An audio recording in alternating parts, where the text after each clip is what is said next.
Boa noite, queridas e queridos amigos.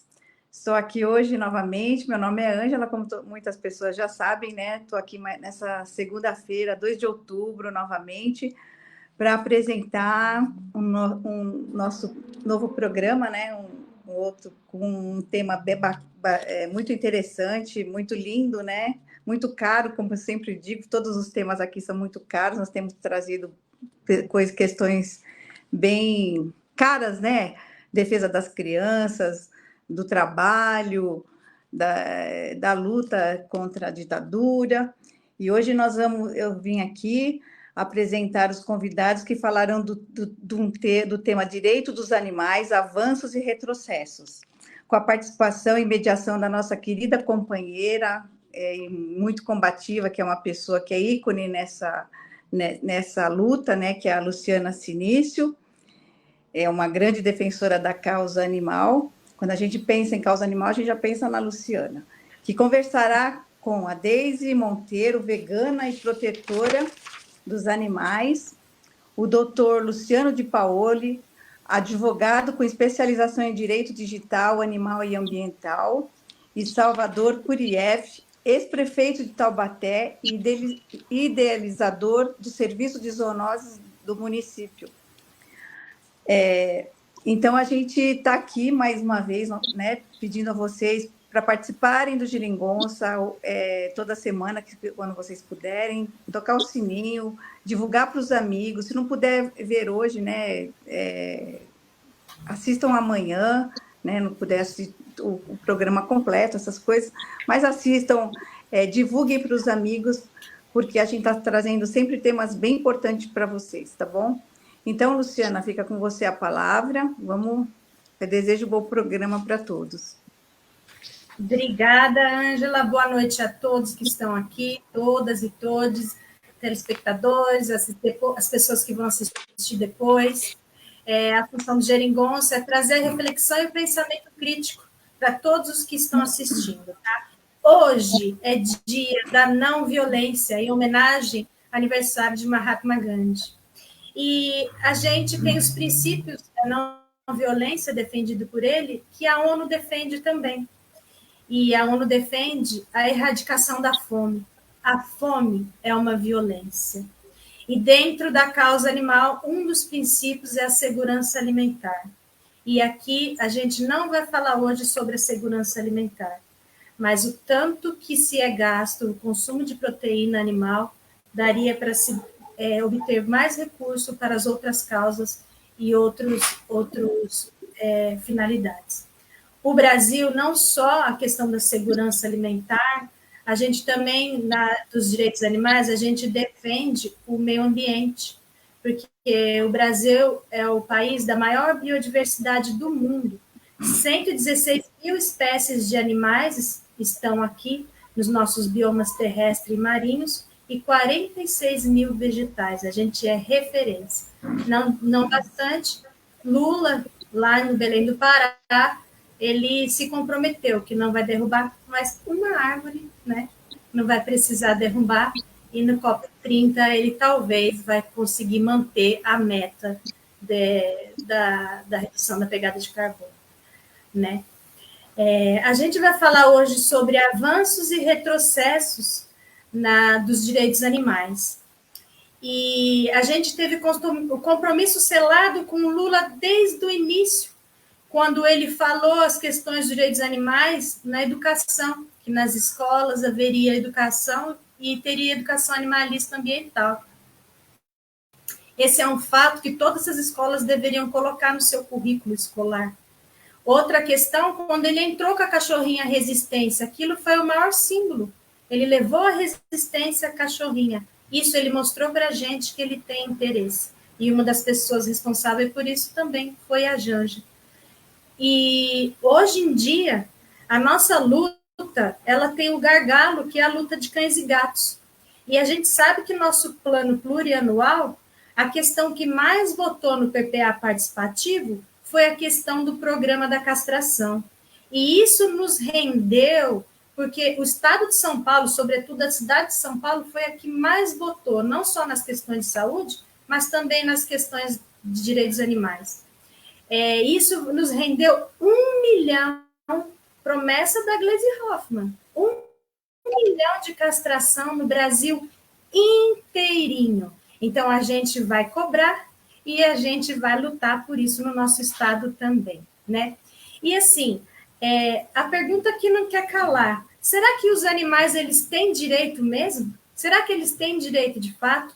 Uma coisa a gente já sabe, que a gente não tem reconhecimento do direito dos animais. Na causa de cães e gatos, sim. Alguns animais, sim. Mas a gente tem reconhecido cientificamente que os animais são seres sencientes. Isso a ciência nos diz. O que são animais são sencientes? Animais sentem dor, amor, calor, ele tem empatia, ele tem inteligência imaginativa, ele tem uso de ferramentas, ele até tem um planejamento. A única diferença para os seres humanos é que ele não consegue planejar a longo prazo. E isso é um avanço científico nas nossas lutas, tá? A gente vai fazer o nosso programa 2 partes. A primeira meia hora, a gente vai chamar os nossos candidatos, cada um vai falar 10 minutos sobre o seu tema. E aí, a gente vai chamar o Luciano de Paoli, o Salvador e a Deise. Cada um eu vou pedir para cada um dos telespectadores escrever no chat, que depois a gente anota, a gente na segunda parte vai colocar as perguntas e a gente vai repassar para cada um, tá? Feche os microfones, coloque a sua cidade, da onde você está falando e coloque também o seu endereço, caso a gente queira entrar em contato com você, qual o endereço das redes de vocês, tá? Em primeiro lugar, eu vou chamar o Luciano de Paoli. O Luciano de Paoli, além de ser guitarrista, que se tivesse aqui uma atividade, a gente ia pedir para ele tocar, mas não vai dar tempo, ele é advogado pós-graduado em direito tributário, e ele tem especialização em direito animal e ambiental, além de ser ativista e palestrante da causa animal. Luciano, agora é com você a palavra, viu, companheiro? Fique à vontade. Liga o seu microfone. Isso. Boa noite a todos.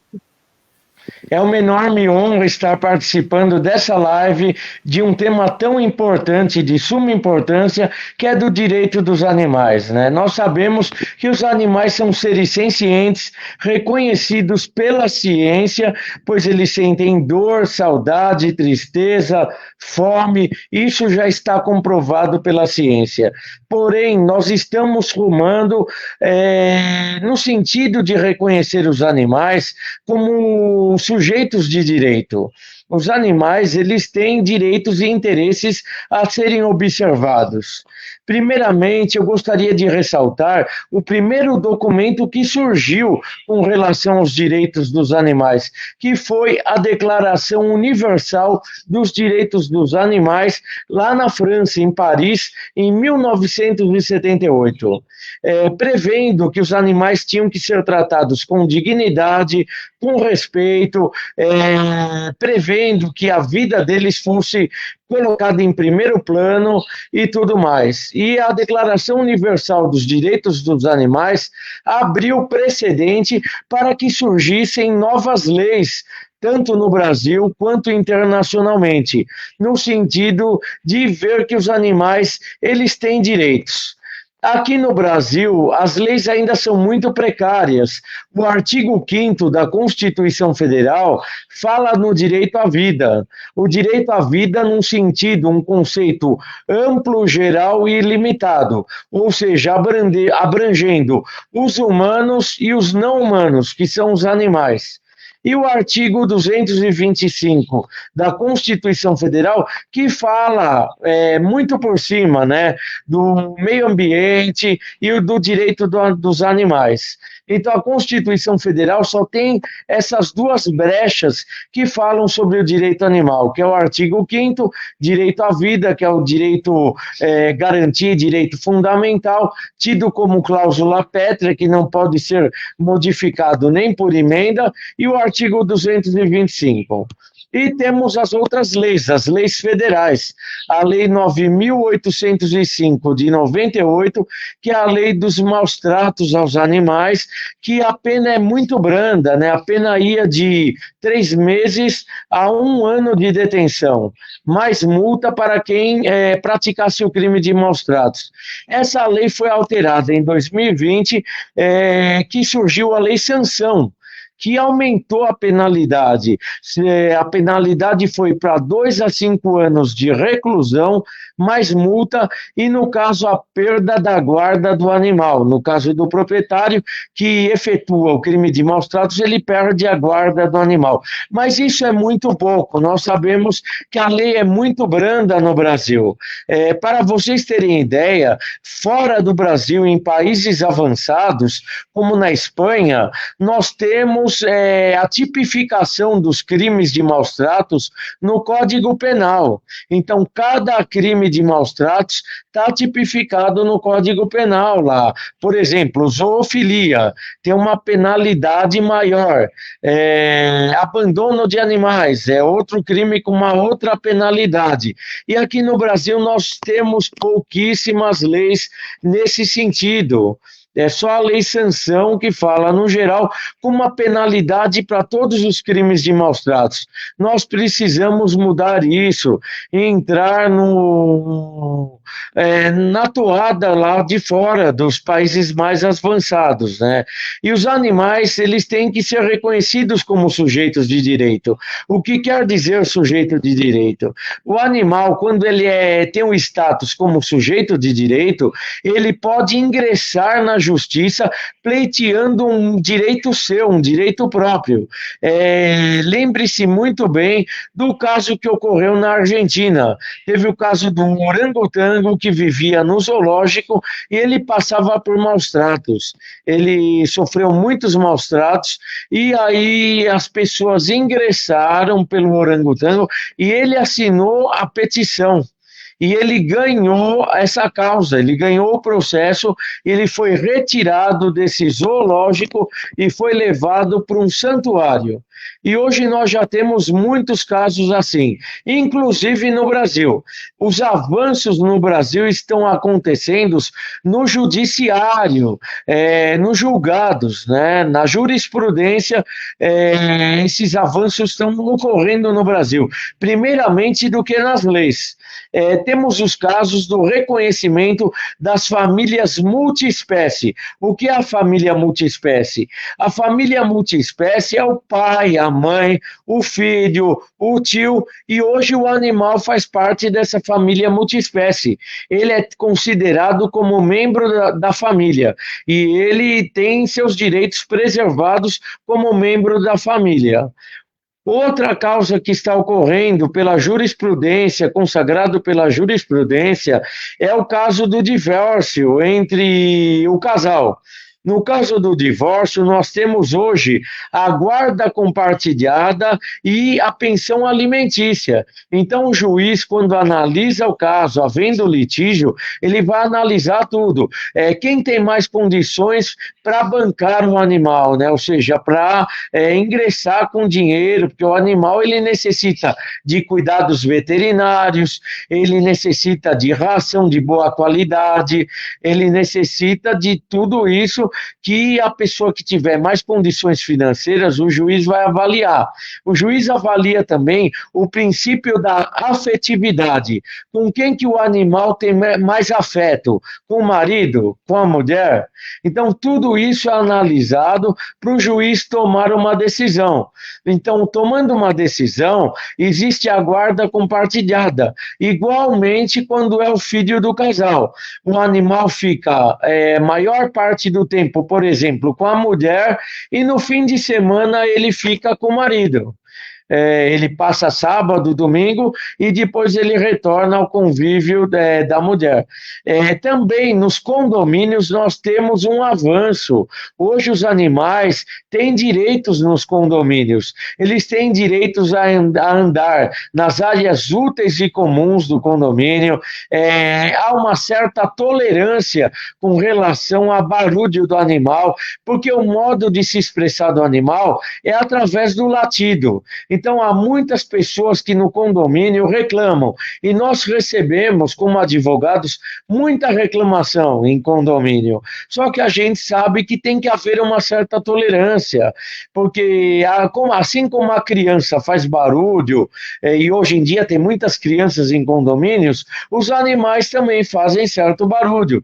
O único modo deles se comunicarem é através do som, que é o latido, é o abanar do rabo quando o dono chega em casa ou quando ele vai para a rua. Então tem que haver uma certa tolerância. E o animal hoje tem direitos, ele não pode ser proibido de andar pelas áreas úteis e comuns do condomínio, ele não pode ser proibido a ingressar no elevador. Então, tudo isso. Caso ele seja proibido, está havendo uma coação. E coação também é crime, né? A coação ilegal, a proibição, alguma ameaça que alguém faça ao animal.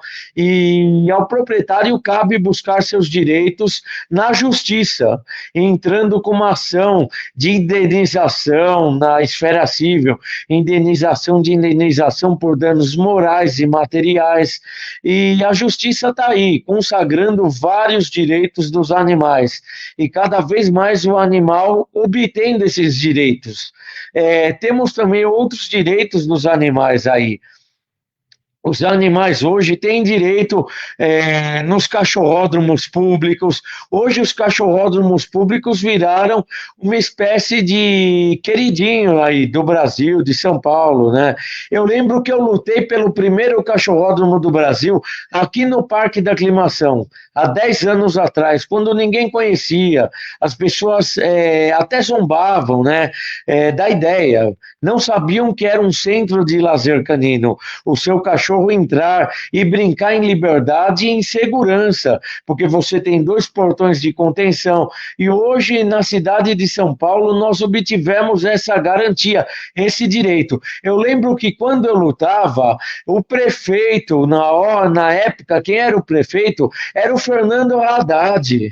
E o Fernando Haddad, ele sancionou esse cachorródromo no Parque da Aclimação. E foi uma alegria tremenda, né? Uma luta pessoal que eu travei há 10 anos atrás e que o Fernando Haddad foi lá e sancionou. E aí começaram a pipocar outros cachorródromos, como aí na Higienópolis nós temos também outro cachorródromo, na Praça Ayrton Senna, em Moema, aí no Ibirapuera, no próprio Parque Ibirapuera. Então, os direitos dos animais estão sendo consagrados, muitas vezes através do executivo, mas muitas vezes através do judiciário. E é isso que nós temos que lutar, para que os animais conquistem cada vez mais direitos, e o avanço está sendo nítido, através da justiça nesse sentido. O que nós precisamos é de leis, mais projetos de leis, para que consigamos mais leis em prol dos animais, porque os animais necessitam de leis. Hoje em dia, lá fora também, grande avanço, são os partidos animalistas. Nós temos partidos 100% animalistas. Partido animalista na Espanha, partido animalista na Argentina. E o que é bom no Brasil é que nós estamos conseguindo ter núcleos fortes de direito animal. No MDB, nós temos um núcleo forte. No PT, nós temos o setorial, outro núcleo forte, que eu conheci junto a camarada e a companheira Luciana Sinício, e tive o prazer de estar na Avenida Paulista com ela, lutando pelos animais, e ela conheceu meus animais. Eu sou um amante dos animais, e luto por eles, e sempre vou lutar, e nós vamos lutar junto para que os animais conquistem muito mais direitos. Independentemente de partido, essa causa é nossa. A causa dos animais é uma causa que é de todos e que os animais necessitam dessa luta. Hoje o que nós vemos na causa animal é muito jogo de egos, de brigas. As pessoas querem aparecer, porque eu faço, eu fiz. Não é por aí. A união é que faz a força. A união aí do PT, do MDB, de vários partidos, a união de projetos de lei aí. Olha, um importante projeto de lei, a Luciana Sinício sabe, do Bruno Gannen aí, do Márcio França, eles entraram com um projeto de lei proibindo a coleira que dá choque. Infelizmente, o nosso governador aí, o Tarcísio de Freitas, ele vetou. Como pode vetar um projeto dessa magnitude? O animal sofrendo, isso é maus tratos aos animais, vender, comerciar, comércio de coleira que dá choque no animal, feirinha do rolo aí na Jacu Pêssego, nós tentamos, nosso projeto de lei passou, quando chegou no governador, o governador barrou também, para acabar com a feirinha do rolo, vendendo animais aí na Jacu Pêssego, os animais expostos à chuva, ao sol, vendidos com problemas de saúde, as pessoas comprando por uma merreca, uma mixaria e levando para casa um animal totalmente debilitado. Isso é um absurdo. Essa coisa dos rodeios, da vaquejada, do farra do boi, isso é uma excrescência, um absurdo. Nós temos que lutar contra isso. Isso não é manifestação cultural, não é diversão, não é nada disso. Isso é crueldade, tortura e morte. O animal sendo colocado numa arena para ser maltratado, vir a morrer. E isso é um absurdo. Na Espanha, nós tínhamos a tourada. A tourada, quem ia para a Espanha e não visse tourada, era como se não tivesse ido para a Espanha. Hoje a tourada está praticamente extinta na Espanha. Não tem mais tourada. E por que no Brasil ainda nós temos vaquejada, farra do boi e rodeio? Temos que lutar para acabar com tudo isso. E isso nós lutaremos quando os animais forem considerados como sujeitos de direito e reconhecidos pela Constituição Federal nesse sentido. Sim. Luciano, e assim, a questão das coleiras anti-choque é inconstitucional, então, assim, não vai acontecer, mesmo que o governador carioca paulista queira, não vai acontecer. Então, assim, existe muita imprudência. Mas a gente queria dizer o seguinte, a causa avançou, mas na questão apenas de cães e gatos, né? E assim, e quais os direitos dos animais em situação de rua, né? Que não tem um tutor para lutar por ele, que não tem um advogado, né? Então, a gente gostaria também que falasse sobre o silvestre, os domésticos, os exóticos. E agora, a gente tem o nosso outro apresentador aqui, o nosso convidado queridíssimo, ele é o Salvador Courier. Ele vai falar para a gente a experiência dele. Ele é ex-prefeito de Taubaté e ex-deputado estadual. E as questões que a gente não quer que haja direitos animais em detrimento de outros direitos. A gente luta pelo direito a todas as vidas. Então, quando a gente fala em direitos animais, a gente não está apagando a luta pelo direito à vida e outras causas para os seres humanos. E a gente queria que o nosso companheiro Salvador falasse as perspectivas futuras das cidades lideradas por por pessoas que lutam por todos os seres. Questão social, mobilidade urbana, estadualização, questão da zoonose, distribuição de renda. Até o Pets, o dono do Pets, que está sendo chamado de petista, não sei por que Pets, petista, porque ele falou que um bom empresário, ele sabe que a distribuição de renda ela é fundamental para desenvolver um país. Salvador, eu queria que você abrisse o seu microfone e contasse para a gente a sua experiência e como uma cidade que luta pela vida dos seres humanos também está lutando automaticamente para os animais. É com você, companheiro. Bom, boa noite, companheiras, companheiros, as pessoas que nos acompanham nesse instante, que nos assistem. Boa noite, Luciana, muito obrigado aí, uma honra poder participar desse debate. Muito prazer estar com você, Luciano, prazer ouvi-lo, prazer conversar com a Deise, uma amiga, lutadora da causa aqui de Taubaté, que já nos conhecemos. É uma honra estar participando com vocês desse debate. Quero dizer, viu, Luciane, a todas e a todos que nos ouvem nesse instante, é que, e vocês, obviamente, sabem disso com propriedade, talvez aqui desse grupo de 4 pessoas que estão debatendo esse tema agora, a pessoa menos preparada, menos experiente, talvez menos qualificada para poder falar desse tema seja eu. Eu disse a você, Luciana, como disse a outras pessoas, que esse tema é um tema que me sensibiliza, como eu creio, francamente, acredito que sensibiliza o mundo hoje, e acho de extrema importância que esse debate, não apenas essa conversa que nós estamos fazendo agora, mas o debate sobre esse tema ele se intensifique com intensidade, com velocidade, com profundidade daqui por diante, porque eu sinto que o momento é oportuno e necessário. O Luciano teve a oportunidade de falar aí na manifestação dele do primeiro documento, o primeiro texto, digamos assim, universal, que tratou aí dos direitos dos animais no mundo, na França, em Paris, em 1978. Obviamente, nós tivemos aqui, 10 anos após essa data, né, quando nós tivemos a promulgação da Constituição da República, num período de lapso muito pequeno, 10 anos apenas. Quem conhece como funciona a legislação, como funciona a mudança das culturas institucionais, legais pelo mundo todo, mundo afora, sabe que 10 anos é um tempo muito pequeno para poder maturar, para poder despertar a consciência. E por mais que a nossa Constituição da República ela tenha avançado significativamente em diversos aspectos, ontem, exatamente, nós tivemos um dia histórico no Brasil, que foi o dia da eleição dos conselheiros tutelares, baseado no ECA, que é o Estatuto da Criança e Adolescente, que é uma das leis mais avançadas do planeta, que garante, né, o direito das crianças e dos adolescentes.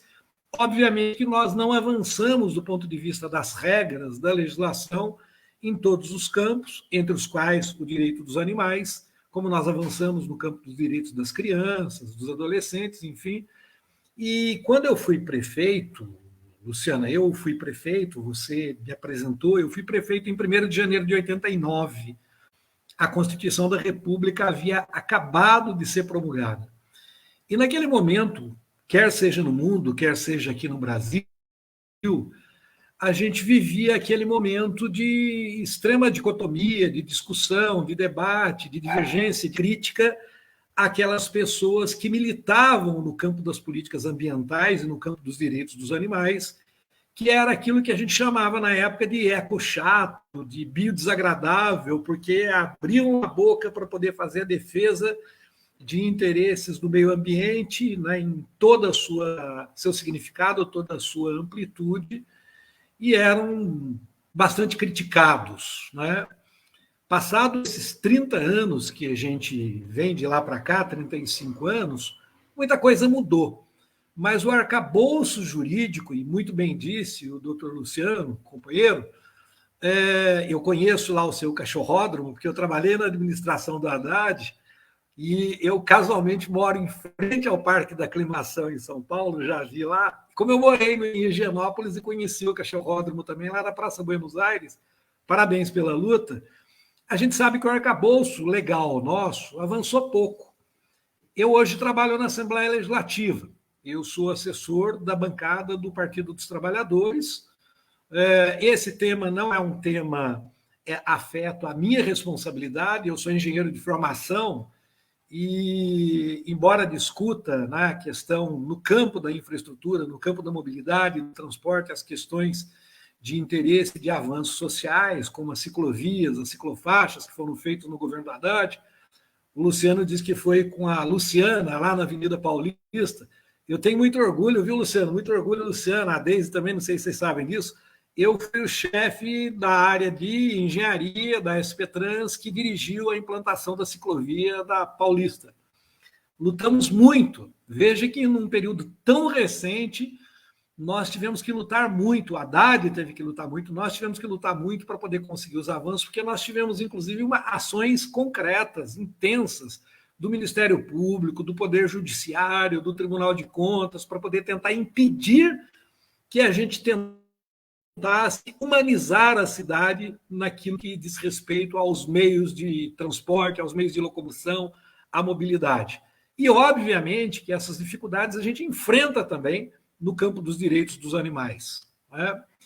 Eu, quando fui prefeito, naquele momento, né, a gente ainda não tinha os avanços que tem hoje, e vocês, a Luciana fez questão de anunciar isso, eu fui responsável pela implantação do Centro de Controle de Zoonoses, que era como nós chamávamos aqui em Taubaté, o CCZ, que tinha um papel fundamental, não só para poder cuidar dos animais que hoje a gente conhece mais popularmente como sendo pets, né, como os cãezinhos, os gatos, mas de outras espécies animais, enfim, por exemplo, dos cavalos. Taubaté é uma cidade que hoje tem 330 mil habitantes. Quando eu fui prefeito, tinha próximo de 200 mil habitantes. E por herança, doutor Luciano, Luciana, nós éramos uma cidade, ainda somos, que fazíamos muito uso do cavalo para o transporte de carga. A carroça, os famosos carroceiros, não é? A ponto de nós termos na cidade de Taubaté pontos de estacionamento das carroças com bebedouro para os animais, para que eles pudessem tomar água, essa coisa toda, mas era algo assim inimaginável há 35 anos atrás que a gente pudesse ter numa cidade do porte de Taubaté animais sendo sacrificados, como nós temos até hoje, sacrificados na base do chicote, na base da vara, carregando cargas muitas vezes muito mais pesadas do que a sua capacidade de transporte, né? E nós fizemos olhar naquele momento, né, a partir do Centro de Controle de Zoonoses, que era o que a gente podia avançar naquele momento, a gente ter esse olhar, digamos assim, mais respeitoso, né, mais humano em relação aos animais. Então, cuidamos daquelas questões que nos somos obrigados, que é da saúde, do ser humano, da saúde das pessoas, por decorrência de doenças, ou de males, ou de problemas transmissíveis pelos animais, naquele momento ainda sem olhar para o direito do animal. Porque não se trata apenas de cuidar do ser humano por conta dos animais, mas se trata efetivamente de você ter um olhar sobre os direitos dos animais e cuidar do animal como ele precisa e merece ser cuidado, né? Na minha campanha de prefeito, em 2020, eu fui candidato a prefeito, Luciano e Luciana. Eu, inclusive, acabei colocando, né, tive uma parte do meu programa de governo que eu tratei do direito dos animais, e dos capítulos, um dos itens lá, eu dizia que era a substituição total, né, o impedimento total da exploração do animal para transporte de carga ou qualquer tipo de transporte na cidade, né? Propondo que, eu sendo eleito prefeito, nós desenvolvêssemos um programa de financiamento para aquelas pessoas que dependessem do transporte para poder sobreviver, pudesse continuar fazendo o transporte de carga, mas independentemente do animal, não fazendo uso do animal. Eu tinha até uma proposta naquele momento que era de fazer a troca do animal para poder preservar o animal, a vida do animal, por uma máquina, por um motor, alguma coisa que pudesse permitir com que ele fizesse o trabalho dele, mas sem uso do animal. E a prefeitura passaria a cuidar do animal, adotaria o animal e passaria a cuidar com o carinho que ele merece. Bom, eu estou dizendo isso porque me parece, Luciano especialmente, né, que é especialista nesse campo, a gente precisa avançar muito na legislação brasileira, no arcabouço legal, até para poder obrigar o poder público, obrigar a pessoa pública a respeitar e a cumprir regras de respeito ao direito animal, independentemente do seu grau de sensibilidade, porque hoje a gente depende muito da sensibilidade da pessoa que está à frente de uma disputa eleitoral, à frente de uma prefeitura, ou do governo do Estado, ou até mesmo o presidente da República. Depende da sensibilidade. Se ele é sensível, se ele é um ser humano que é sensível, né, aos seres e aos sentimentos dos animais, ele naturalmente vai se dedicar e isso é extremamente importante, mas isso não basta. Isso não basta, especialmente quando nós estamos falando de prefeituras, porque nós temos os 5 mil e tantos municípios no Brasil, e por esses municípios todos nós temos uma grande quantidade de pessoas que postulam vir a ser prefeitos ou prefeitas, que não tem a menor sensibilidade. Que não tem a menor sensibilidade. E vocês colocaram muito bem, o Luciano colocou muito bem aqui, falei, é inconcebível que a gente se divirta com o sofrimento do animal numa vaquejada, num rodeio, ache que aquilo é normal. Não é possível. E a gente vê hoje, tanto prefeitas como prefeitos, como vereadoras e vereadores principalmente, que fazem a luta, fazem a disputa política e jurídica e legal no sentido de poder formular leis que garantam a exploração dos animais. Nós temos que acabar com isso, né? Por isso que eu disse no início da minha fala, acho que eu já estou me alongando, né?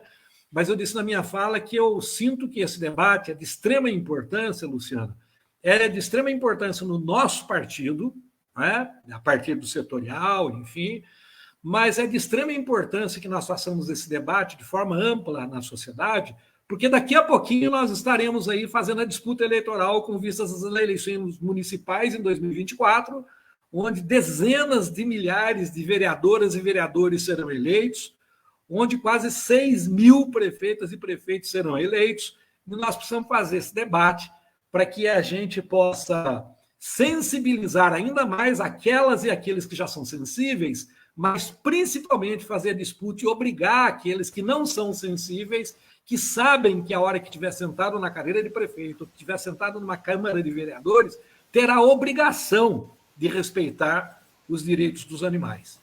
Lá na Assembleia Legislativa, eu falo lá porque eu trabalho lá, mas eu não estou lá agora, né? Mas lá na Assembleia Legislativa nós temos uma quantidade de iniciativas de deputados de diversos partidos, deputadas de diversos partidos. Luciano citou um projeto de lei do ex-deputado estadual Bruno Ganem e do atual deputado Caio França, que foi vetado pelo governador com total distonia, total falta de sintonia e total falta de sensibilidade, né? E tem uma série de projetos. Eu já, inclusive, acabei conversando em alguns momentos com a própria Deise, com a própria Luciana, no sentido de para a gente poder tentar criar um espaço de debate, um espaço de diálogo, para que a gente possa analisar as propostas que estão em trâmite na Assembleia Legislativa, que não são poucas, mas, obviamente, que por serem iniciativas de pessoas até muitas vezes sensíveis, mas sem um debate qualificado, intenso junto à sociedade, ainda que com boa vontade, pode estar em determinados momentos cometendo equívocos naquilo que se imagina que é a garantia do direito dos animais. Então é importante que a gente faça esse debate.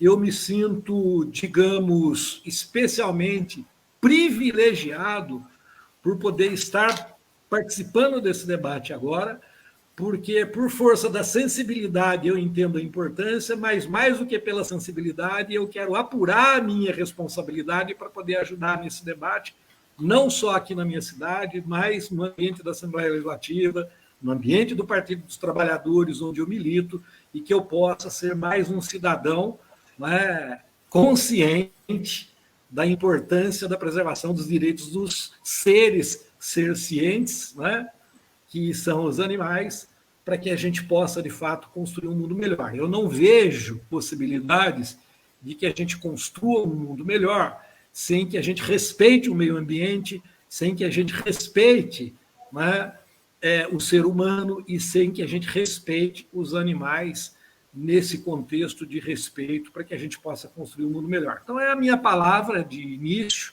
né? Eu estou aqui com muita disposição de aprender com vocês para que a gente possa ajudar nessa luta. Muito obrigado aí pelo convite, pela oportunidade de participar com vocês. Eu que agradeço a todos que estão aqui também acompanhando. A gente ainda tem mais uma participante, mas eu queria falar uma coisa, não vai ter outra forma da gente lutar se não envolver a luta de todos os seres. É um caminho sem volta.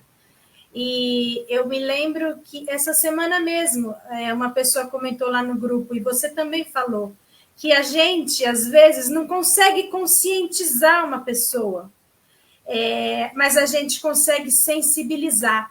E eu vejo muitas pessoas sensibilizadas, e a partir dessa sensibilidade, ela consegue mudar e conseguir entender e lutar também pelos animais, né? Então, tem pessoas aqui no chat perguntando sobre educação, como que seria, se seria obrigatório, se não seria. Depois a gente vai fazer esse questionamento.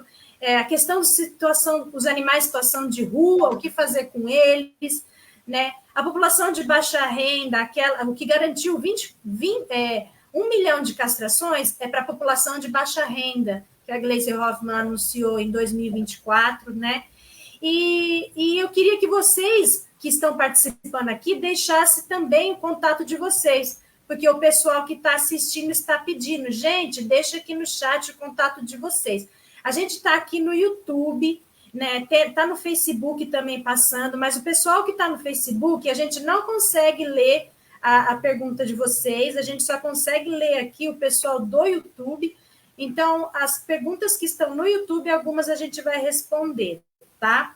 E nós, seres biodesagradáveis, a gente vai continuar a nossa live, e a gente tem uma outra participante aqui, que é a Deise Monteiro.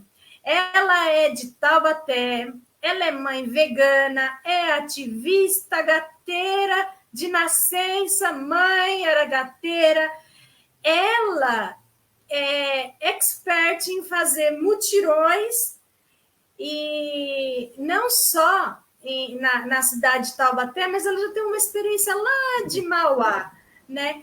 E eu queria que você falasse com a gente a sua experiência, contasse mais de você, a sua motivação, esse seu altruísmo, e falasse para a gente também as questões dos retrocessos, porque, assim, não estamos só falando de flores, né? Mas a gente sabe que a questão do regulamento da zoonose de 2017 trouxe alguns percalços. Deise, é com você. Liga o seu microfone, que agora a gente quer saber quem é você e o que você tem para contar para a gente. Tá bom. Bem, boa noite a todos. Gostaria de agradecer pelo convite e a oportunidade de falar um pouco mais sobre mim. Como a Luciana falou, né, eu sou filha de uma protetora. Minha mãe, desde que eu me conheço por gente, ela trabalha fazendo esse trabalho de resgate de várias espécies, não apenas cães e gatos. Já colhemos muitos animais na nossa casa. Eu tenho um tio também que é muito já vem, né, já é um pessoal que já vem com uma consciência mais aberta. Eram contra aprisionamento de pássaros, tanto que nós resgatamos em vários momentos vários pássaros de várias espécies. E eu, por ser muito afeiçoada a animais, eu queria ficar com o passarinho, mas meus não permitiam, eles soltavam, depois de curados. Cães e gatos, a gente resgatava, cuidava dentro da nossa casa. Naquele tempo, né, não se falava em castração, não existia castração. Então, dentro da nossa casa, o controle era separar por machos e fêmeas. Quando começou a se popularizar a castração, aí sim, nós começamos a custear, mas nós mesmas, não tinha nada do poder público. E assim foi indo a minha experiência nesse assunto. E na adolescência, mais ou menos no fim da minha adolescência, que já começou a se popularizar a castração. Mas do poder público mesmo, que eu pude ter uma boa experiência de fato, foi aqui em Taubaté. Quando eu cheguei aqui na cidade, com dias morando na minha casa, eu fui escolher uma rua, justamente uma rua que era cheia de gatos. E eu só descobri quando eu fui morar lá. E até então, o que eu fazia era assim, recolher esses gatos a cada visita que eu fizesse para São Paulo, porque eu sou natural do ABC.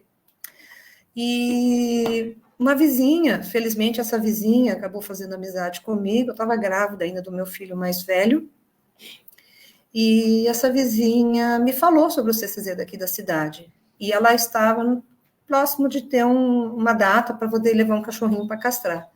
E ela falou de mim, falou da situação da minha rua, que tinha muito gato, ela tinha percebido que eu gostava muito de gato, porque eu tinha vários ali na frente da minha casa, no jardim, e acabou que ela falou de mim, conseguiu muitas vagas, em um período de 1 mês e meio, mais ou menos, eu consegui castrar todos estes animais na minha rua. Eu fiz o controle da minha rua, assim, um pouco de 1 mês e meio, com a ajuda do CCZ, daqui da cidade.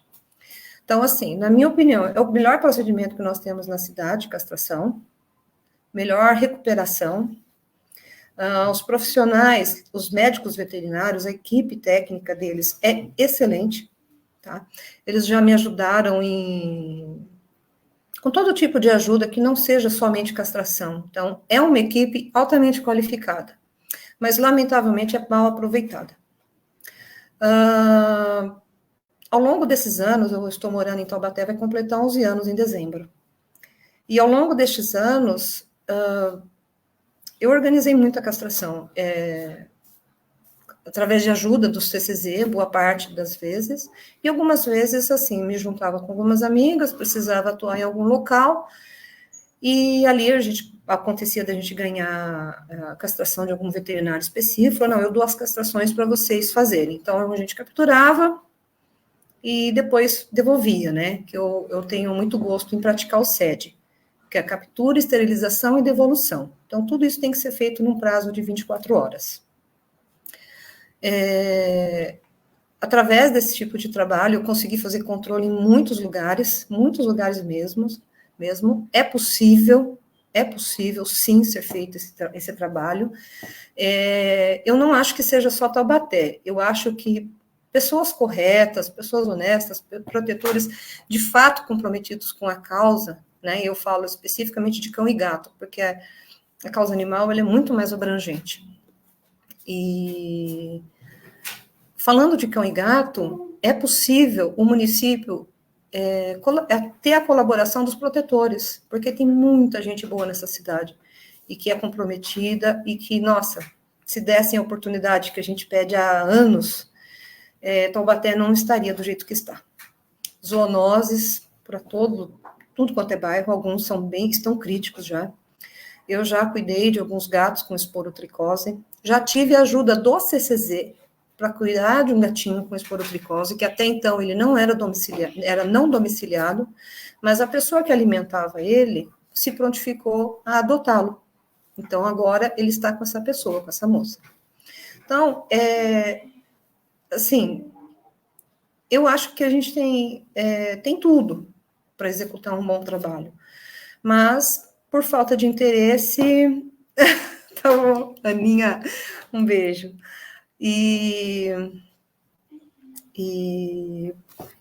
Mas, por falta de interesse, nós, infelizmente, só retrocedemos.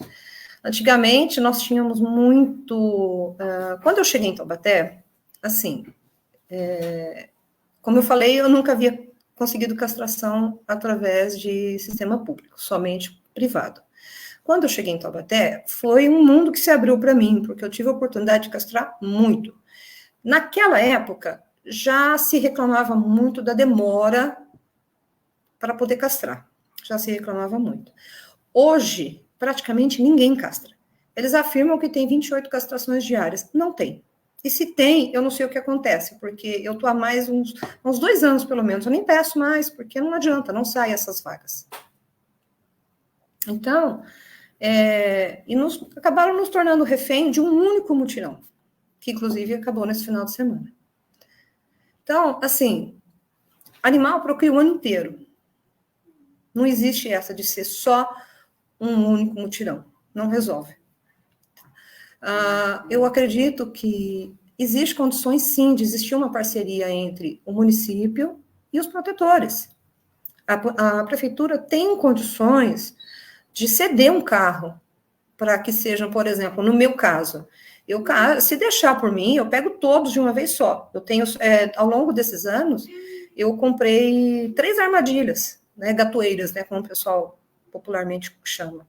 Eu tenho 3 armadilhas na minha casa. E só não tenho a arapuca porque não compensa, eu não vou pagar um valor altíssimo sem ter uso. Mas com a oportunidade, e se a prefeitura tivesse o mínimo interesse em ouvir o que a gente pede, eu sei, Taubaté seria referência. Mas, lamentavelmente, eles não têm interesse. Eles não acreditam na castração como poder de solução. Eu ouvi isso da boca das pessoas que estão à frente da castração, da causa animal, da causa de cães e gatos, mais precisamente. Então, é isso, né? Luciano, se você tiver alguma coisa a mais que você queira que eu fale, que a gente sempre esquece, né?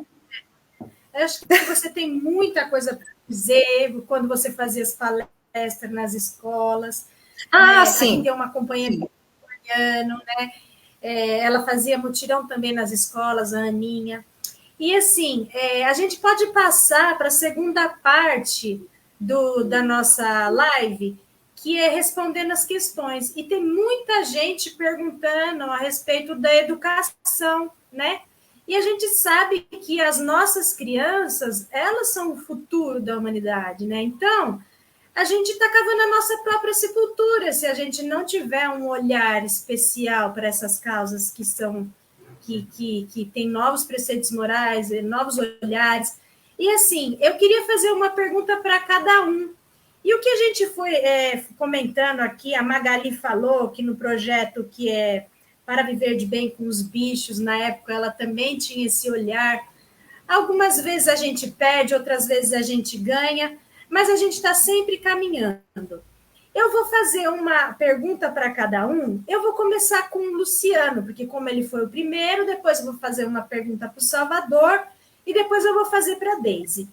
Por enquanto, vamos fazer uma para cada e vocês continuem fazendo as perguntas no chat, mas as perguntas estão bem parecidas. Luciana, eu queria te fazer uma pergunta baseado no que o pessoal está falando no chat. Adianta você ter leis se não tem fiscalização? É possível a gente manter uma cidade livre de maus tratos só com uma punição? Cadeia neles, o que adianta? Porque existe muitos maus tratos velados, não só na questão de cães e gatos, mas outros animais também, transporte de animais vivos, né? A questão das pombas, outros animais. Então, assim, é uma gama de fatores que, assim, poderia haver questões que seriam mais inconstitucionais e que a gente, não baseado em leis, mas baseado nos nossos preceitos, a gente não ficaria assim naquela caixinha quadradinha só baseado em leis? É possível? Se não houver fiscalização também, você poderia responder isso para a gente? Com certeza. É o seguinte, tem que ter fiscalização. Não existe. O Luciano, ele está voltando já. Ele vai responder aqui para a gente. E, enquanto isso, os outros companheiros estão aqui. E, Luciano, você poderia responder para a gente se é possível a gente ter lei, mas não ter fiscalização? Responde isso para a gente que a gente quer saber. Tem que ter lei, a lei é essencial, porém tem que ter fiscalização. E compete ao administrador, né, ao poder público, com políticas públicas, zelar pelo bem-estar dos animais, colocando fiscalização e a própria polícia atuando nessa fiscalização. A GCM, a Polícia Militar, todos atuando na forma de fiscalizar. Não adianta nada ter lei se não tem fiscalização, porque se tem lei e não tem fiscalização, a gente não chega na punição, ou seja, cria-se uma impunidade, uma sensação de impunidade. Como foi criada a lei aí, quem atropela animal aqui em São Paulo e não socorre, ele acaba tendo uma punição, só que essa punição caiu por terra, porque porque autorizaram a lei, mas vetaram a punição. Então ficou uma lei sem sentido. A pessoa atropela o animal e está lá na lei. Ah, deixou de prestar socorro. Então, cadê a punição? A punição não tem. Ficou uma lei incompleta, inconclusa. Nós temos que ter a lei, a fiscalização para chegar na punição. E a punição, entende? Então, sem ter uma lei forte, com uma punição forte e uma fiscalização pelo poder público, cria-se uma impunidade. Uma impunidade. A pessoa comete os maus tratos falando, não vai acontecer nada comigo, porque ou a lei é branda ou não tem fiscalização para cumprir essa lei e haver a punição. Então, dá sim para fazer isso, acabar com os maus tratos, tendo uma lei forte, uma punição severa e, o mais importante, o elo entre a lei e a punição é a fiscalização. E compete ao poder público, através de políticas públicas, criar essa fiscalização, através da GCM, da Polícia Militar e outros órgãos mais. Muito obrigada.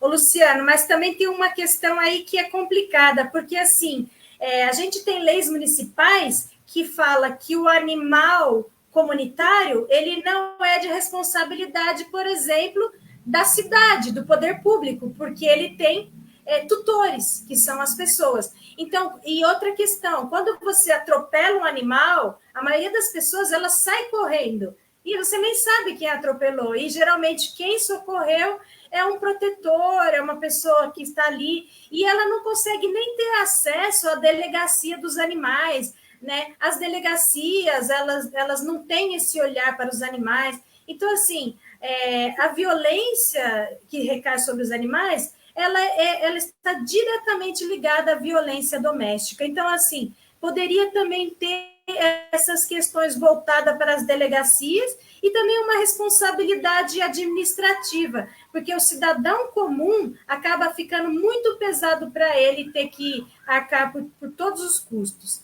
Muito obrigada, Luciano. Eu queria agora fazer uma pergunta para o Salvador.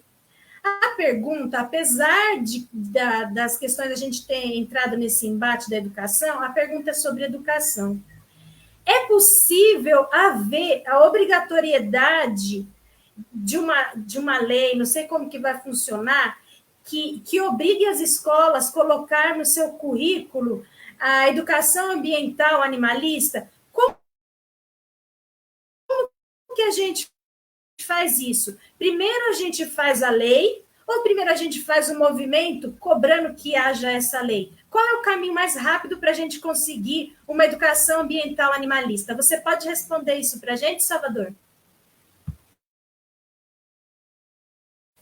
Pode abrir o seu microfone, Salvador. Luciana, eu ouvi atentamente a pergunta e a resposta do doutor Luciano, e vou tentar, se o doutor Luciano pedindo permissão para ele para poder voltar um pouco na questão que foi feita a ele, né, para poder tratar, para poder te responder, Luciano. O fato primeiro por conta de todos os problemas que nós estamos vivendo no mundo, né, o tema da preservação do meio ambiente, o tema da preservação da vida e da garantia da vida com direitos, esse período mais recente que nós estamos vivendo no mundo, e especialmente aqui no Brasil, né, de um despertar de um ódio absolutamente violento, né, entre as pessoas, de pessoa para pessoa, também faz despertar o ódio aos animais.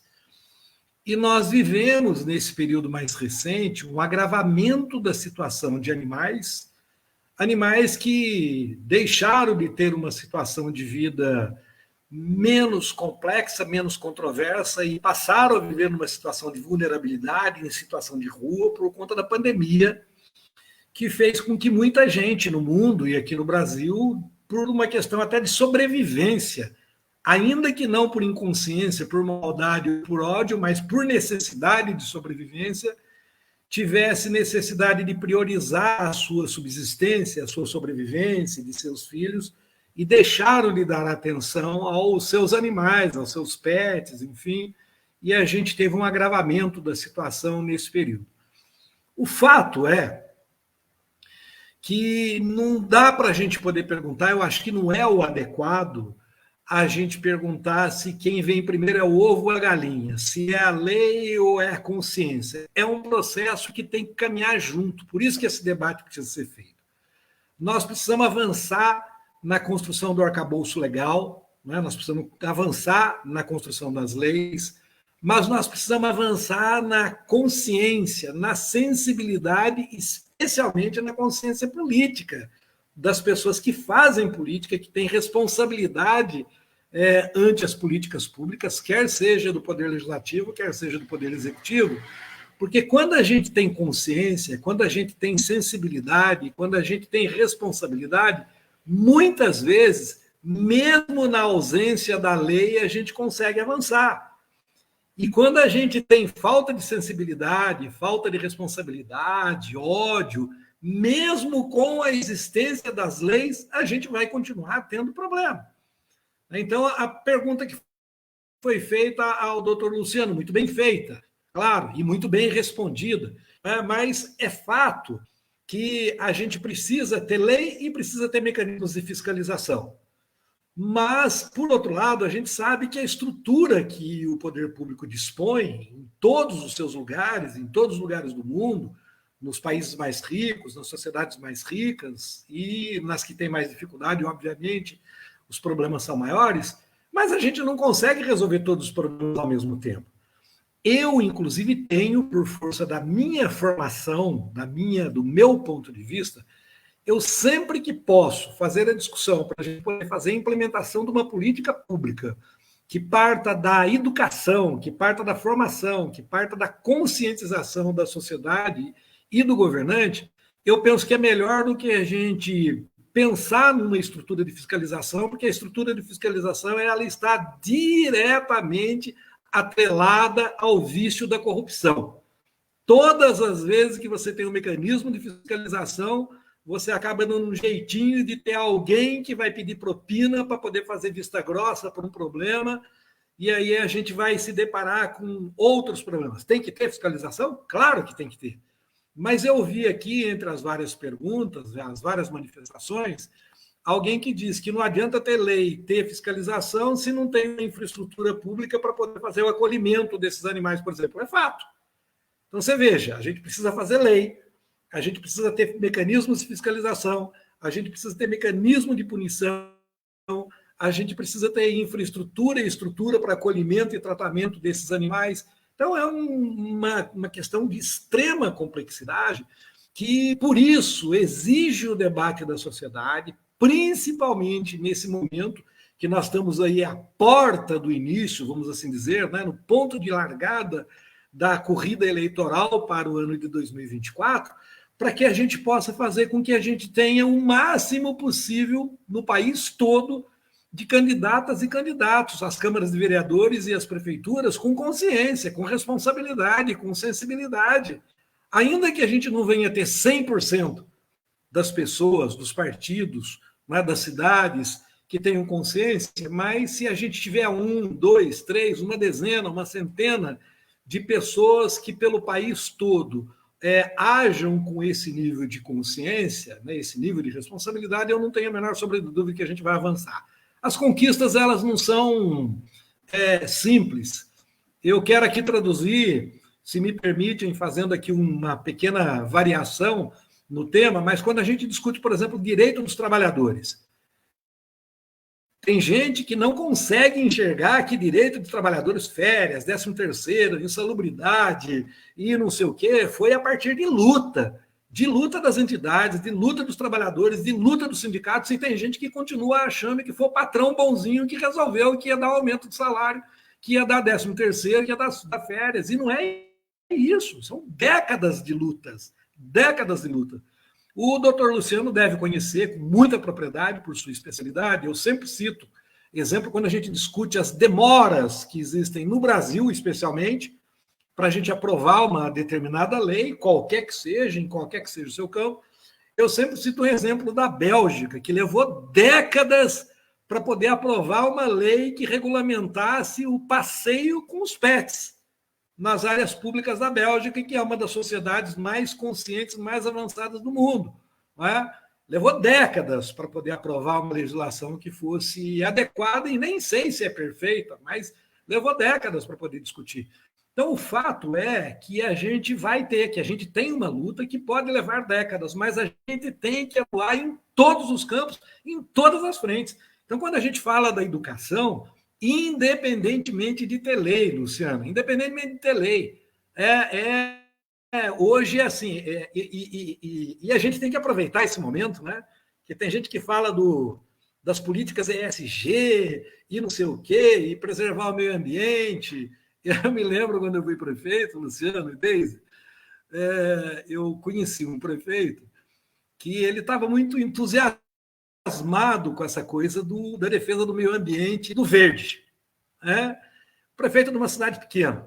Vou pedir permissão para não citar o nome dele, nem citar a cidade, porque eu amo a cidade e respeito muito a população da cidade e o prefeito, que era meu amigo. Mas ele era tão entusiasta da defesa do verde que ele pintou todos os prédios públicos de verde, imaginando que ele estava fazendo a defesa do verde. Né? E era uma coisa assim, mas era uma iniciativa, ainda que possa parecer hilário, mas era uma iniciativa.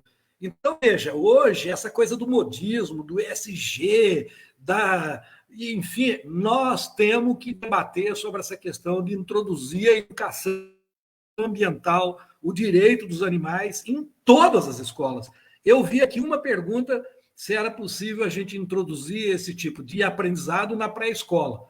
Eu não só acho que é possível, mas como eu acho que a gente deve, desde o primeiro momento, a gente deve discutir isso. Eu vou pedir permissão para poder citar um outro exemplo que eu fiz aqui quando fui prefeito de Taubaté.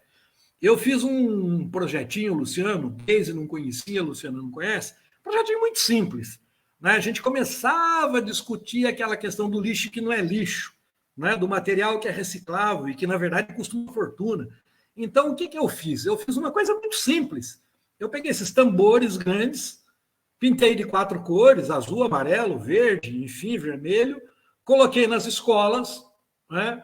E fiz com que o recolhimento do material reciclável fosse feito por dentro das escolas. Era o aluno lá do primário que ia para a casa dele levar para o papai dele, para a mamãe dele, que ele precisava na segunda-feira levar vidro, na terça-feira levar lata, na quarta-feira levar plástico, na quinta-feira levar papelão para dentro da escola, e aí a gente iniciou um processo, se é que a gente pode falar, de educação reversa, que era da criança trazer a educação para dentro da casa. E eu fiz uma espécie de uma gincana. Eu fiz uma espécie de que a escola que arrecadasse mais, que recolhesse mais per capita, obviamente, que tinha escola de 1.000 alunos e tinha escola de 100 alunos, então tinha que ser uma coisa per capita, mas a escola que arrecadasse mais, ela, todos os meses, isso, uma vez por mês, ela tinha o direito de escolher algo que era importante para eles, independentemente do valor. Não tinha valor, se era mais barato, se era mais caro.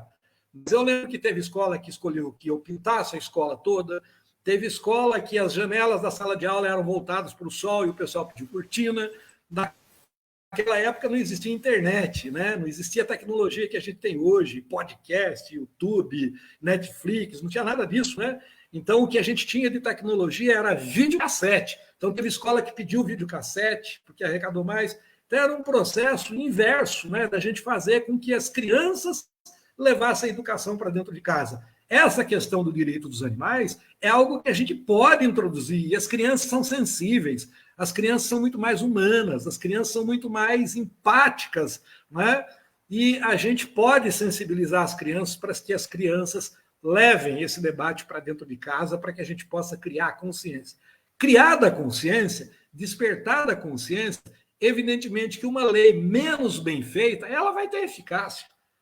Evidentemente que mesmo que a gente não tenha um sistema de fiscalização adequado, a gente vai conseguir um certo grau de eficácia, porque o importante é a gente despertar a consciência do cidadão, da cidadã, das pessoas. Mas eu defendo que a gente tenha que tentar pensar em mecanismos de introduzir a educação ambiental e a educação dos direitos dos animais nas escolas.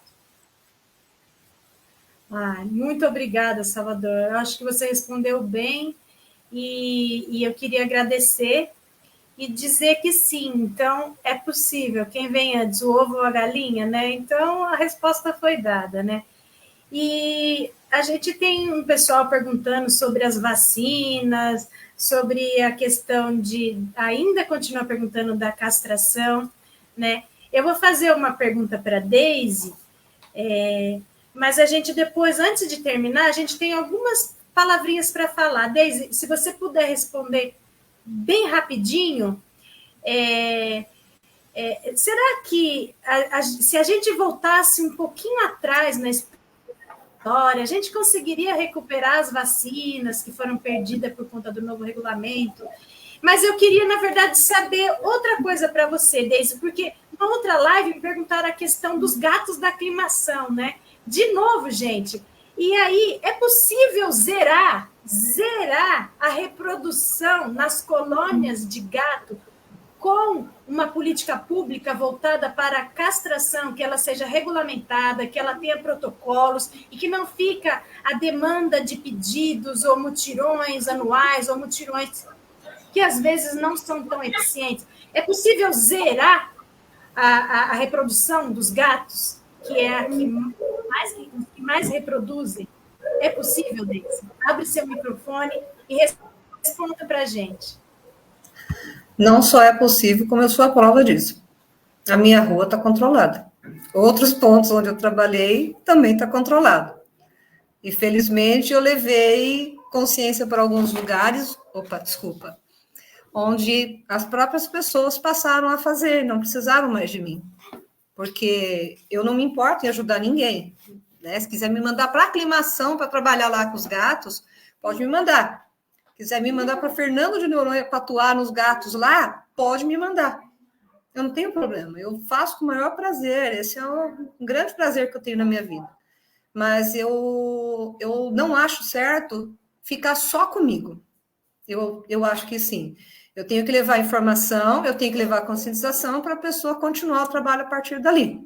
Porque não tem como também afirmar categoricamente que uma vez que controlou, acabou, nunca mais vai aparecer. Não, vai continuar aparecendo, porque em algum ponto tem alguém que não tem consciência e permite que o gato procrie, que o gato saia na rua, emprenhe uma gatinha de um outro vizinho, muitas vezes essa gatinha é abandonada. Então, assim, é um trabalho de conscientização, mas é possível sim, gente. Eu sou a prova de que é possível. Minhas amigas aqui de Taubaté, que atuam também com isso, elas são a prova. Mas, infelizmente, somos poucas perante a necessidade. Mas se tivéssemos a ajuda do município e eles nos dessem o apoio mínimo que a gente pede, com certeza agregaríamos mais amigos ainda para isso, porque até isso a gente consegue amigos em bairros, e esses amigos passam as demandas e a gente levava até então para frente. Mas, infelizmente, eu me ausentei, porque o que adianta o meu WhatsApp encher de mensagem e eu não consegui mal resolver um caso. E nunca é um animal, é sempre um monte de animal. E muitas vezes as pessoas, né, que caem naquele rótulo péssimo, né, de chamar muitas pessoas de acumuladores, é errado isso, né? As pessoas não entendem o problema, não têm interesse em entender o problema, não respeitam a dor daquela pessoa, que acaba muitas vezes acumulando muitos animais, acaba entrando em problemas financeiros, problemas até de saúde, mas não ajuda, né? Então, eu falo sim, eu afirmo categoricamente que é possível, é possível. Muito obrigada, Deise. Sabia que não passou... Você falou com relação à vacina também, né? Sim, faz uns anos também que não tem vacina de fábrica, gente. Porque não tem. Mudou o regulamento das zoonoses, né? Mas assim, enfim, vamos dar um passo para trás para voltar para frente. A nossa live está chegando ao fim. A gente tem vários temas dos direitos animais. Ricardo comentou muito bem aqui que a implementação da ciclovia da Paulista na gestão do Haddad foi uma briga, mas a inauguração foi linda. E tinha tanta gente que não dava nem para andar de bicicleta, tinha que empurrar. Eu estava lá, hein?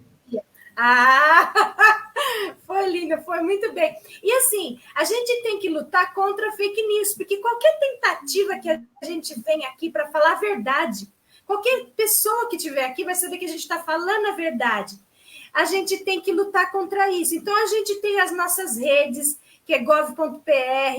Certifique-se se aquilo que você está repassando, se é mentira, se é verdade. A gente tem um grupo de ciclista que chama Pedal Lula. Então, se você colocar no Facebook, TikTok, @pedalula, você vai encontrar nas nossas redes falando sobre a diminuição da pegada de carbono, como que a gente pode atuar nessas questões mais sustentáveis, né? Mas a gente também tem uma questão que a gente luta, que é o avanço do agronegócio, né? Então, o agronegócio tem isenção de imposto de renda, né? O Lula falou que não vai derrubar nenhuma árvore, a gente está de olho nele, né? E isso está muito ligado à demarcação das terras indígenas. Então, avança para a especulação imobiliária e para a invasão para a agricultura, para o agronegócio, né? E a gente tem o MST, que ele pode combater isso, e ele já combateu isso há muito tempo, fazendo a soja orgânica, valorizando a agricultura local, rural. E a gente vai ter uma festa em Guarulhos, dia 8 agora, semana que vem. E ela vai começar das 10 horas, é na rua Siqueira Campos, número 252. Estão todos convidados. Eu sugiro que, se vocês comprarem antecipadamente o arroz vegano, o arroz de carreteiro vegano, é bem mais legal. E assim, eu vou falar que o alimento orgânico, ele é tão necessário e não é uma luta da esquerda. E eu vou te dizer que tanto não é, que você pode fazer até como o nosso ex-ministro, o Ricardo Salles, que ele defende o agro, ele fala que ele é contra o MST, mas ele mesmo consome produtos orgânicos do MST. Não é vergonha nenhuma a gente consumir e que a gente fazer que seja mais barato o alimento orgânico e do produtor local rural, e que a isenção de imposto recaia também sobre os alimentos orgânicos, né? Então, siga as nossas redes, a gente está indo para o final. Queria agradecer os telespectadores, os organizadores, aqueles que lutam por todas as vidas. Evita o boicote a nós, só porque a gente é de esquerda. A gente só está falando a verdade aqui. Cheque as informações, diga não ao fake news e vê todas as informações nas páginas do gov.br. A gente queria, então, pegar o gancho. No final, a gente vai passar um vídeo. A Ângela vai voltar aqui para agradecer todos vocês. E aí a gente, no final, vai passar um vídeo sobre o rodeio, porque a gente sabe que algumas cidades, sobretudo Guarulhos, tinha uma lei que era contra o rodeio. E um parlamentar, um vereador, colocou o PL que era para revogar o artigo que era contra rodeio. Mas ele fala, não, é só uma festa. É uma festa e qualquer apologia ao agronegócio passa boi, passa boiada. Vai ter fiscalização? Não vai. Então, assim, quando você revoga uma lei municipal que é contra o rodeio, mas você fala que não está revogando e que isso é só uma festa, você está dando brecha para voltar a crueldade animal, das vaquejadas, o rodeio, tudo que foi permitido, que não foi mais permitido naquela cidade, na cidade minha, que eu sou natural de Guarulhos. Então, a gente vai dar encerramento, a gente vai aqui voltar a Ângela para falar tchau para a gente, e no final a gente vai passar o vídeo da nossa querida companheira Moniquinha Simões. Ela é artista e você pode encontrar ela no Instagram como @MoniquinhaEstaAqui. Ela é atriz, criadora do grupo Caixa de Imagens. Eu vou me despedindo de todos aqui, de todas e todes. Fico agradecida mais uma vez ao Grupo Geringonça por permitir que a gente fale mais uma vez e lute por todas as vidas. E no final, a gente vai ver o vídeo tão emocionante falando a respeito do rodeio. Um beijo. É com você, Ângela. Finaliza para a gente. Obrigada, Luciana. Nossa, eu estou assim, muito... Eu sabia que ia ser muito potente esse programa, porque tem assunto para chuchu, né? Eu sou uma tutora que tenho 3 anos na função aí, me aposentei. Na pandemia me apareceu um gato, depois eu me apaixonei por outro, e aí a Malvina me presenteou com mais um esse ano, e foi meu filho que me deu a Anise, né? E eu estou aprendendo com os gatos também, sabe? Eu falei assim, por que que a gente já que a gente fala que os animais salvam as nossas vidas, eu acho que eles salvam mesmo, né? Porque eles dão tanto carinho, né? Então é muito pouco que a gente faz, né? E eu assim, eu estou entrando, acho que eu já falei algumas vezes com você, né? Nessa onda de descobrir, ir em veterinário. Eu falo que eu vou mais no veterinário do que eu ia ao pediatra com os meus filhos. Eu tenho uma gata que tem uma alergia, tem problema sério de alergia, já falei isso para vocês, para você, acho que para Magali. Então, eu falo, gente, olha onde eu fui parar. Eu me aposentei, na família nós temos 5 gatos. Então, quando a Deise falou aí né, porque dos acumuladores, eu falei, eu tenho uma filha que já me falou que eu sou a véia dos gatos. Eu falei, filha do céu, e ela é mais insensível, né?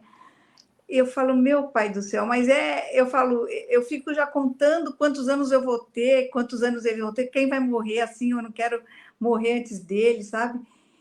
E assim, agora eu fico assim, aqui em São Paulo, o que eu observei é que eu fui castrar esse último gato e eu paguei, eu falei, que besta, né? Eu paguei, aí eu parecia que na salinha, aqui na Santa Catarina, eu era a única pessoa que estava pagando a consulta.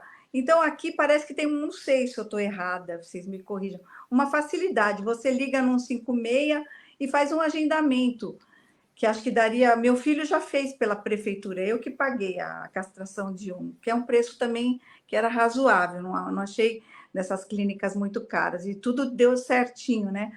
Nos 5 gatos a gente fez lá.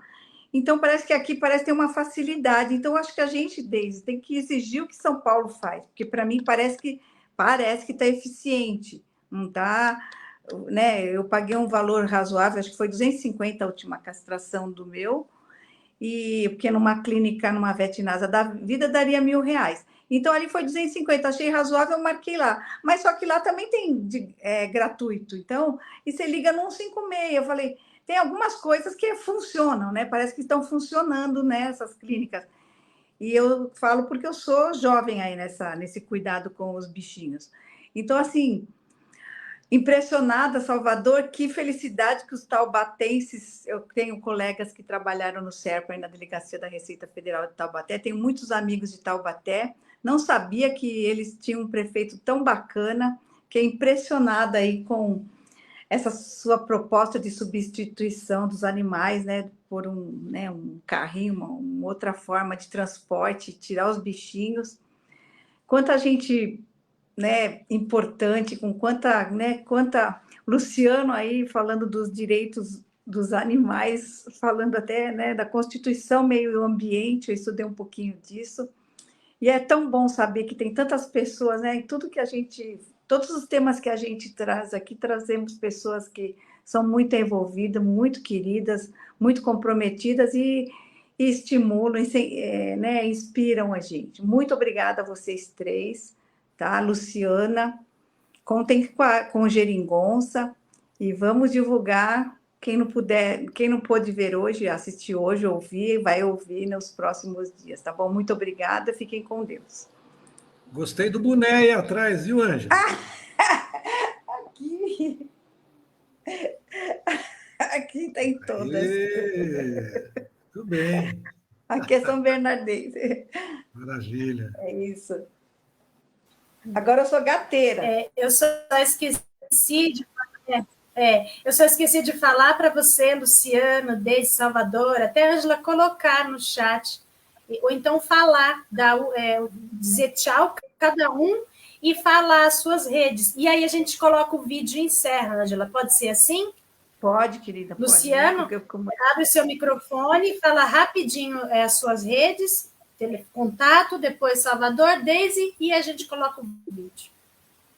Instagram, depaoli.luciano. Facebook, Luciano De Paoli. Salvador. Bom, eu quero agradecer a oportunidade de ter estado aqui com vocês, aprendi muito, foi uma honra. Meu Facebook é o meu nome, fácil aí de escrever, Salvador Courier. E o Instagram, para facilitar um pouquinho mais, é Salvador Taubaté.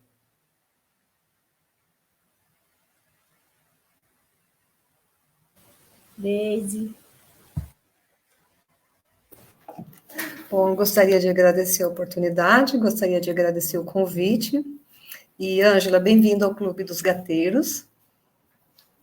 E espero uma nova oportunidade para continuar falando por eles. Gostaria muito de continuar sendo a voz deles. Não só de cão e gato, de todos. Como é que é o nome dela, ô, Luciano? Dela ou dele? É ele, esse daqui é o Henry. Eu tenho 3. Eu agora adotei um que é ceguinho aí. Esse é o Henry. Ai, lindo, Luciana. Aquele lá que a gente se encontrou na Paulista faleceu, né? Ele morreu, né? Ele não Sim. É.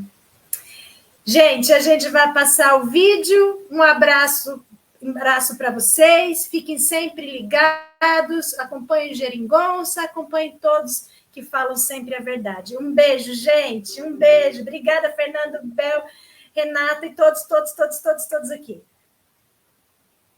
Um beijo. Pode passar o vídeo. É uma prática agressiva que gera sofrimento, que gera doença, gera estresse. Pra quê? Dizem que o rodeio é um fazer cultural? Foi importado dos Estados Unidos, não diz da nossa gente, não diz do nosso povo, não diz da nossa terra. Não.